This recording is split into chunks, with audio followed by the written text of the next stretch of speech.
calme avant la tempête.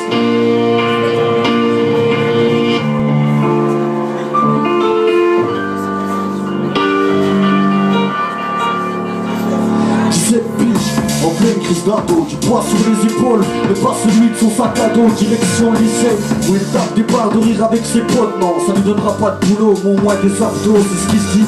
Et à l'école, y a pas de kiss day. Il peut faire son business tranquille en loose day. Parler des plaquettes qui partent toutes les semaines, ainsi que des belles paires de baskets, pendant que les autres fleurs se mêlent. Il aime l'argent facile, il fait le gros bras, et ça les femmes, ça les fascine. Mais il a pas le temps pour ça, alors il multiplie les trafics. Insolent en cours, à part en mathématiques, car les calculs l'aident à faire son fric. À vous matin de décembre, il squatte devant la grille, il a du plus descend. Une belle brune qui déshabille du regard, une de ses potes qu'elle emmène à l'écart, lui expliquant qu'il éprouve quelque chose à son égard.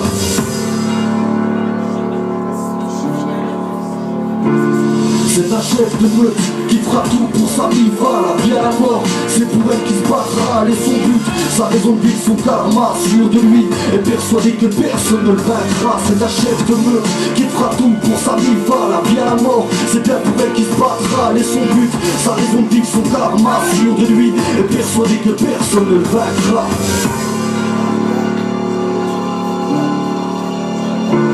Ils sont de la même ville, se sont vus grandir. Et là comme deux gosses, c'est le cap qui sont dans le même délire. Amoureux, une année passe, il fait tout pour elle, va bosser à la chaîne, c'est mon appart. Et maintenant qu'il s'aime, tout ce que tu veux, tu l'auras. Voilà ce qu'il lui dit, il s'occupe de tout. Elle se sent bien dans ses bras, sous sa protection. Donc un soir, sous les draps sans protection, elle lui dit: je veux un enfant de toi. Elle a fini ses études, travail, lui est au chômage, nos anges, qu'avec les papas, il s'arrange pour arrondir les fins de mois. 2 ans plus tard, un deuxième enfant, c'est difficile mais il gère sa mille. Un chef de meute qui ne lâchera pas. Il a du sursis et des soucis d'argent, mais demain sera meilleur, c'est ce qui se répète tout le temps. Pendant que les enfants grandissent, les embrouillantes renaissent. Elle n'est pas heureuse, il crie de plus en plus fort, elle devient peureuse. C'est un chef de meute qui fera tout pour sa mi-va, la vie à la mort, c'est pour elle qu'il se battra, elle est son but, sa raison de vivre, son karma, sûr de lui, et persuadé que personne ne le vaincra. C'est un chef de meute qui fera tout pour sa mi-va, la vie à la mort, c'est bien pour elle qu'il se battra, elle est son but, sa raison de vivre, son karma, sûr de lui, et persuadé que personne ne le vaincra.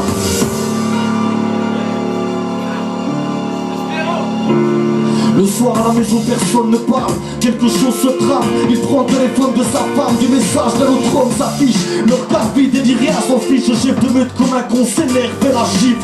Prend les coordonnées du mec et l'appelle. Au bout du fil, le gars lui explique qu'il travaille avec elle et que leur pause café se sont finis à l'hôtel. Le chef de meute reste bouche bée mais fait un appel. Monte dans sa voiture en lui disant: je vais en prison à cause des aventures.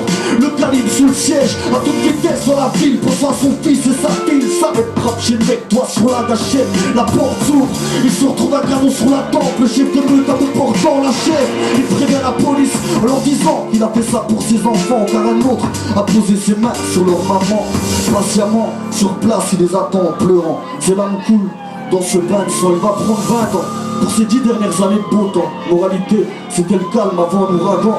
C'est un chef de meute qui fera tout pour sa mi-va, la vie à la mort, c'est pour elle qu'il se battra, elle est son but, sa raison de vivre, son karma, sûr de lui, et persuadé que personne ne le vaincra. C'est un chef de meute qui fera tout pour sa mi-va, la vie à la mort, c'est bien pour elle qu'il se battra, elle est son but, sa raison de vivre, son karma, sûr de lui, et persuadé que personne ne le vaincra.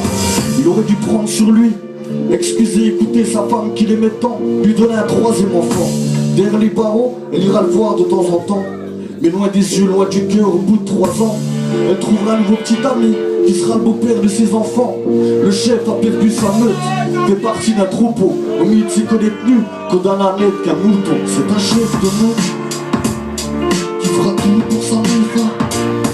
C'est un chef de meute qui fera tout pour sa mi-va. Roger Scavé, merci. Merci beaucoup.